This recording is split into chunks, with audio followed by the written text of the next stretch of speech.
नक्सली अपने संगठन में बच्चों को भर्ती कर उन्हें माओवाद का पाठ पढ़ा रहे हैं। स्कूल का बस्ता उठाने और खेलने कूदने की उम्र में मासूम बच्चे माओवादियों के बीच रहकर खतरनाक हथियार चलाना सीख रहे हैं। देखिए हमारी ये खास रिपोर्ट।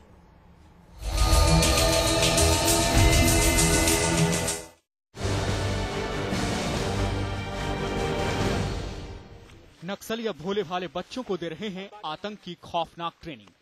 देश के कई राज्यों में हिंसा का तांडव मचाने वाले नक्सली अब नन्हे मुन्ने बच्चों को अपना नया हथियार बना रहे हैं।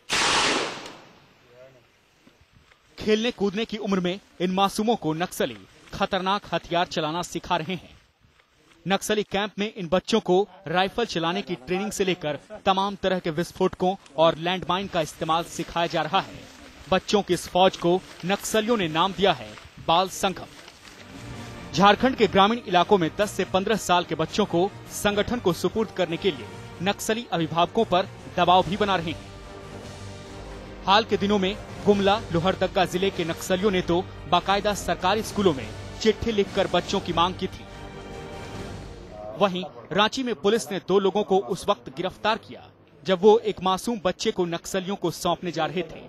बुंडू बस स्टैंड से 2 व्यक्तियों को गिरफ्तार किया गया है, कंचन मुंडा और पांचू लोहरा। ये दोनों जो है कुंदन के दस्ते में एक लड़के को जो कि नाबालिग है लेकर के जा रहे थे, उसके दस्ते में ले जाने के लिए, शामिल करने के लिए।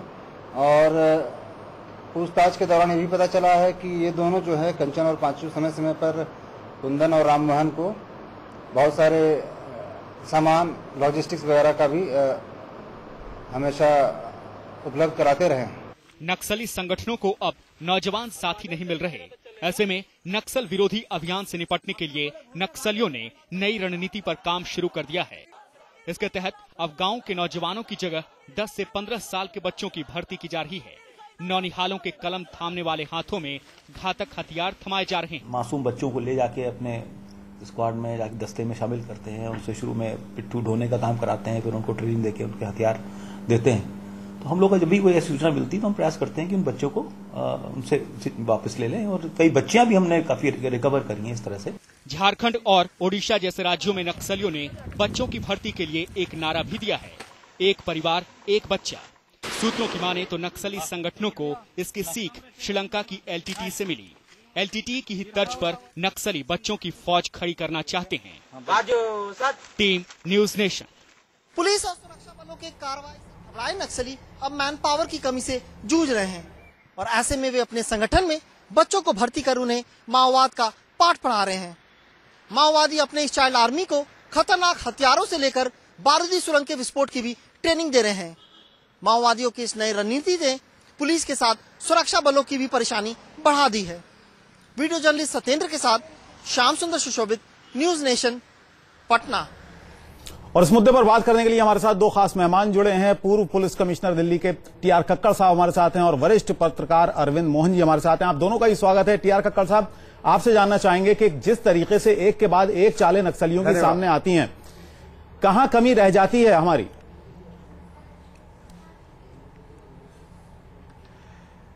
देखिए, इसमें तो क्या हो रहा है कि क्योंकि इन इलाकों में कुछ हद तक अब रोजगार योजनाएं चल पड़ी हैं और उस इलाके में कुछ न कुछ तरक्की हो रही है, तो जो लोग पहले, जो जवान बच्चे पहले नक्सल की तरफ जाते थे, वो अब अपने अपने काम धंधों में शायद जाना शुरू कर दिया होगा। इससे कमी महसूस हो रही है उन्हें, और उस कमी की भरपाई करने के लिए वो अब बच्चों का सहारा ले रहे हैं। इससे उनके 2 मकसद हल होते हैं। अब 15-16 साल का बच्चा जो है वो 14-15 साल का उसको कुछ पता नहीं वो क्या कर रहा है। नहीं, लेकिन उसके माता पिता को तो मालूम होता है कि वो क्या कर रहा है। डॉक्ट्रिनेशन सा माता पिता को सब वो तो जबरदस्ती हो रहा है, अगर हो रहा है तो जबरदस्ती है। अब इससे हमारी परेशानी कैसे बढ़ती है सुरक्षा कर्मियों की, कि गोली जब चलेगी या इन बच्चों से वो गोली चलवाएंगे, गोली उसी डायरेक्शन में हमारी जो कर्मी हैं वो भी गोली चलाएंगे, जिससे बच्चों की डेथ हो सकती है, बच्चे मारे जा सकते हैं, जख्मी हो सकते हैं। अब इसको एक प्रोपोगंडा वो लेंगे कि देखिए हमारे जो सरकार जो है किस तरह बच्चों को मार रही है, बच्चों को जख्मी कर रही है, और ये एक प्रोपोगंडा बनेगा। लेकिन कक्कड़ साहब, जब केंद्र सरकार, जब चिदंबरम साहब आए थे, वो गृह मंत्री बने, उन्होंने कहा इस देश में नक्सलिज्म से निपटने के लिए आपको 2 prong स्ट्रैटेजी के साथ चलना होगा। पहला, आपको वहां कानून व्यवस्था का काम करना, पालन करवाना होगा, और उसके बाद आपको वहां विकास करना होगा। आज भारी भरकम पैसा इन नक्सलाइट इफेक्टेड एरियाज में जा रहा है, तो क्या हम माने सरकार जितनी कोशिशें कर रही है उसके नतीजे सामने निकल कर नहीं आ रहे? नहीं, देखिए नतीजे निकल के आ रहे हैं, क्योंकि अब जो पहले नक्सल मतलब जो जवान लोग होते थे नक्सल्स को मिलते थे, अब उनकी कमी हो रही है। वो कहीं ना कहीं अपने धंधों में लग रहे हैं। इतनी जल्दी कोई भी योजना सफल नहीं होती है। अब दूसरा, कानून व्यवस्था की बात है। कई ऐसे नक्सल एरिया है, मुझे पता है, जहां पर कि अब हमारी जो सीआरपीएफ है या दूसरे हमारे सैनिक बल हैं, वो पहुंच चुके हैं। वहां पर उस तरह की गतिविधियां नहीं होती हैं। चलिए, आप कह रहे हैं कि काफी हद तक हमने काबू पा लिया है जो नक्सल एक्टिविटीज है या नक्सल जिस तरह की वहां पर काम कर रहे हैं।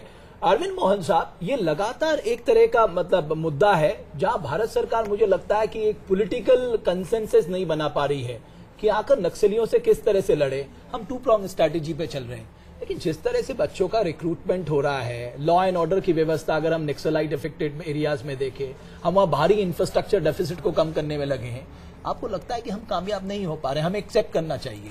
नहीं, झारखंड तो निश्चित रूप से हाथ से गया हुआ मामला है। लगभग 2/3 इलाकों में कोई शासन है, ये कहना थोड़ा मुश्किल है। 2/3 इलाकों में एडमिनिस्ट्रेशन के लोग और पॉलिटिक्स के सबसे बड़े लोग भी, मंत्री भी जब जाते हैं तो वो डर के जाते हैं या अपना झंडा उतार के जाते हैं कि गाड़ी निशाने पे आ सकती है। तो वहां ये कहना कि बच्चों को इसलिए कर रहे हैं कि रिक्रूटमेंट की कमी हो गई है, ऐसी कोई कमी वहां नहीं है। अरविंद जी, ये डर क्यों है? ये डर इसलिए है कि स्ट्रेटेजी में कोई कमी है? ये डर इसलिए है कि हमारे पास पुलिस बल उतना नहीं है? देखिए, 4-5 चीजों से नक्सलिज्म पैदा होता है। एक तो रिसोर्सेज की लूट है वहां के, फिर जो शासन की तरफ से जो जाना है वो उन तक नहीं पहुंचता है, उसके ऊपर उनका दमन है हर किस्म का, इंक्लूडिंग फिजिकल मार पिटाई से लेके औरतों तक का, और उससे भी बड़ा शासन की तरफ से जो अपमानजनक व्यवहार आदिवासियों के साथ होता है वो भी एक वजह है। लेकिन आदिवासी तो दोनों तरफ से पिस रहे हैं। अगर वो प्रशासन की बात माने तो वो उनका, यानी एक तरह का ट्रस्ट डेफिसिट है। वो किस पे विश्वास करे? उनके पास नक्सलियों के अलावा विकल्प क्या है? ये हर उस इलाके में ये मुश्किल है जहां टेररिज्म किसी फॉर्म में डेवलप होता है। लेकिन टेररिज्म के डेवलपमेंट होने की मुख्य जिम्मेवारी इस तरफ से है कि शासन का फेल्योर हुआ, व्यवहार जो सरकार की तरफ से होना चाहिए था वो नहीं हुआ, और गैर जिम्मेवार लीडरशिप उसका दुरुपयोग करती है। नहीं, अगर बच्चे आज कोई राज्य में रिक्रूट हो रहे हैं, चाहे वो झारखंड में हो, चाहे वो छत्तीसगढ़ में हो, वहां की लॉ एंड ऑर्डर की जो एजेंसीज हैं वो क्या कर रही हैं? उनका फेलियर है, उनको मानना चाहिए। अगर उनके डीजीपी ये कह रहे हैं कि हाँ हमें मालूम है कि हाँ इस तरह के बच्चों का रिक्रूटमेंट हो रहा है, ऐसे डीजीपी को तो रिजाइन कर देना चाहिए कायदे से। ऐसे इलाके हैं, मैं कह रहा हूं अपने अनुभव के आधार पे, कि जहां से जाते हुए पुलिस वाले अपनी गाड़ी छुपाते हैं, मंत्री अपने झंडे छुपाते हैं, क्योंकि उस इलाके में जाना, और ये जान के भी कहीं कोई एफर्ट उस तरफ हो कि उसको वापस ले आए। चलिए, किस तरह की कहां कमी है, रणनीति में कहां कमी है और सोच में कहां कमी है, इस पर हम बात करेंगे। फिलहाल आपको दिखाते हैं कि बच्चों में बारूद भरने वाले ये नक्सली उन्हें बिल्कुल सिपाहियों की तरह ट्रेनिंग देते हैं। बच्चों को अगवा कर उन्हें घने जंगलों में ले जाते हैं और इन्हीं जंगलों में होती है बच्चों को हथियार चलाने की ट्रेनिंग। सुरक्षा बलों की कार्रवाई और नौजवानों के मोहभंग से घबराए नक्सलियों ने एलटीटी की तर्ज पर चाइल्ड लिबरेशन आर्मी तैयार की है। नक्सलियों के इस चाइल्ड आर्मी में सैकड़ों बच्चे हैं और इन्हें झारखंड के जंगलों में हथियारों की ट्रेनिंग दी जा रही है। बाल संघम में ट्रेनिंग के बाद बच्चों को जरूरत और काबिलियत के आधार पर अलग अलग ग्रुप में बांट दिया जाता है। हथियारों की ट्रेनिंग देने के बाद बच्चों को सुरक्षा बलों से सीधी लड़ाई के लिए झोंक दिया जाता है। साथ ही इरादा ये भी होता है कि अगर बच्चे हथियार नहीं चला सके तो कम से कम बंदूक ढोने के ही काम आएंगे। बच्चों के लिए नक्सलियों का कानून भी बेहद सख्त है। एक बार नक्सली ट्रेनिंग के बाद किसी को ग्रुप छोड़ने की इजाजत नहीं दी जाती। अगर कोई बच्चा संगठन छोड़ने की कोशिश करता है तो उसे गोली मार दी जाती है और पुलिस के आगे आत्मसमर्पण करने पर बच्चे के परिवार को इसकी कीमत चुकानी होती है। बच्चों की इस फौज से मुखबिरी भी कराई जाती है। नक्सलियों का मानना है कि बच्चों पर किसी को शक नहीं होता और वो आसानी से अपना काम कर जाते हैं। इसलिए माओवादी गिरोह में शामिल बच्चों से मुखबिरी कराने के साथ ही लेवी की राशि भी मंगवाते हैं। आमतौर पर हथियार, बारूदी सुरंग के विस्फोटक और दूसरे सामानों की ढुलाई में इस्तेमाल होने वाले बच्चे अब उनके लिए कुरियर का काम भी कर रहे हैं। सुरक्षा बलों से मुठभेड़ में माओवादी कमांडर किशन जी के मारे जाने के बाद नक्सलियों ने मोबाइल फोन का इस्तेमाल लगभग बंद कर दिया है और बच्चों के जरिए संदेश का आदान प्रदान कर रहे हैं। पुलिस भी इस बात से इनकार नहीं कर रही है। झारखंड के डीजीपी आम लोगों से जागरूक होने की अपील कर रहे हैं। हर स्तर से प्रयास होना चाहिए कि जो ये लोग इतना कुत्सित प्रयास कर रहे हैं बच्चों को नक्सली बनाने का, बरगला के जिस तरह से भी, तो और लोग भी इसमें जागरूक हो, पूरी जनता जागरूक हो और इनका चेहरा तो बिल्कुल सामने आपको स्पष्ट है कि क्या इनके इरादे हैं, क्या इनके किस मकसद से ये काम कर रहे हैं। इनकी कोई फिलॉसफी वगैरह तो कुछ है नहीं, ना आइडियोलॉजी वगैरह कुछ है। नक्सली कैंप में बच्चों को ट्रेनिंग दिए जाने का खुलासा कई सुरक्षा एजेंसियां सहित नेशनल क्राइम रिकॉर्ड ब्यूरो ने भी अपनी रिपोर्ट में किया है। गृह मंत्रालय ने भी इस बात को स्वीकार किया है। इसलिए नक्सलियों की इस नई चुनौती से निपटने के लिए झारखंड पुलिस समाज कल्याण विभाग के साथ योजनाएं बना रही है। Team news nation. TR Khakhar साहब, ये रिपोर्ट आपने सुनी होगी, जहां पर पुलिस का जो इकबाल है, जो पुलिस का रौब है, इतना नीचे चला जाए, वहां पर आम आदमी की सुरक्षा का भरोसा कैसे किया जा सकता है? आप क्या मानते हैं, जो पुलिस का रौब है इतना जो नीचे गया है कि पुलिस जब निकलती है पुलिस पार्टी तो वो खुद डरी हुई होती है, क्यों आखिर? देखिए, बड़ा आसान है ये सब कुछ कहना, लेकिन जब आप फील्ड में काम करते हैं तो इतना आसान नहीं होता है। मैं आसान नहीं कह रहा हूं, इसलिए ये कह रहा हूं कि बड़े वर्षों से वहां का वो एरिया नेग्लेक्ट हुआ वहां पे। अब एक ऐसी परिस्थिति बन गई है जबकि नक्सल्स वहां पे काफी इलाके में सक्षम है, वो लोगों को डराते धमकाते हैं, जैसे बच्चों को लिया। अब इसको धीरे धीरे वहां पर योजनाएं लागू करके, जो कि अब हो चुकी हैं, हो रही है, धीरे धीरे होगा।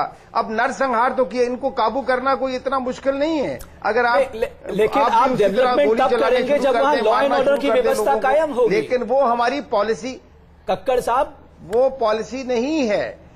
इसीलिए जब भी जो इलाके लिबरेट हो रहे हैं वहां पर कानून व्यवस्था की पूरी टुकड़ी चली जाती है, वहां कानून व्यवस्था बनाने की पूरी कोशिश। कक्कड़ साहब, आप वहां पर एरियाज को लिबरेट करना पड़ेगा, लिबरेट करके उनको कंसोलिडेट करना पड़ेगा। नहीं तो आप विकास तब करेंगे जब लॉ एंड ऑर्डर वहां पर कायम होगा।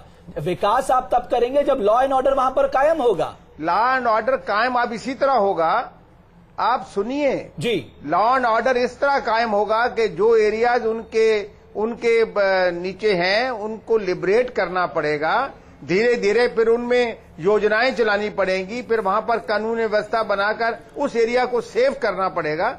इस तरह धीरे धीरे जैसे बेशक हमें है इल्म है कि वो चीजें हो रही जी हैं, बेशक, लेकिन रणनीति में भी कक्कड़ साहब, मैं एक छोटी सी मिसाल आपको देता हूँ। चला के सब कुछ ठीक कर दे, ऐसा नहीं होता है। चलिए आपसे हम बात करेंगे। ऐसा नहीं होता है। कक्कड़ साहब, हमारे साथ अरविंद मोहन जी भी हैं, बहुत अच्छी तरह से वाकिफ हैं नक्सल समस्या से। अरविंद जी, एक छोटी सी मैं मिसाल आपको दूंगा आंध्र प्रदेश के एक गांव की। वहां पर चौकी पर हमला होता है, 5 पुलिस वाले वहां पर मौजूद होते हैं, जिनमें से जो नक्सली हैं सिर्फ 2 को कत्ल करते हैं, 2 को मारते हैं, 3 को छोड़ देते हैं। और जब पुलिस पार्टी वहां पर आती है तब वो एक आसान टारगेट नक्सलियों का बनती है और उसमें 29 पुलिस वाले मारे जाते हैं। क्या यहां पर सोच की कमी है कि आखिर 2 को क्यों मारा? 5 मौजूद थे, जब 2 को गोली मार सकते तो 5 को भी मार सकते थे। क्या यहां पर सोच की कमी है? देखिए, स्ट्रेटेजी में भी मुझे लगता है कि अभी हमारी पुलिस बल और हमारे सरकारों के बीच का कोऑर्डिनेशन, आप झारखंड का कोई इलाका जो अभी भी मैं कह रहा हूं कि 2/3 झारखंड, वो बंगाल, उड़ीसा और बिहार के बॉर्डर के इलाके हैं। बिल्कुल। और वो बड़ी आसानी से इधर से उधर मूव कर जाते हैं। हमारे 2 राज्यों की पुलिस में कोई कोऑर्डिनेशन नहीं होता है, कोई भी कोऑर्डिनेटेड एक्शन नहीं होता है। और जिन जगहों पे थोड़ा बहुत, जैसे बिहार में बहुत फर्क आया है, इनकाउंटर कम हुए हैं, इलाके उसके प्रभाव के कम हुए हैं, और इसका श्रेय नीतीश कुमार या उनके पार्टी के लोग लेना चाहते हैं कि हमने अच्छा काम किया इसलिए अच्छे काम से।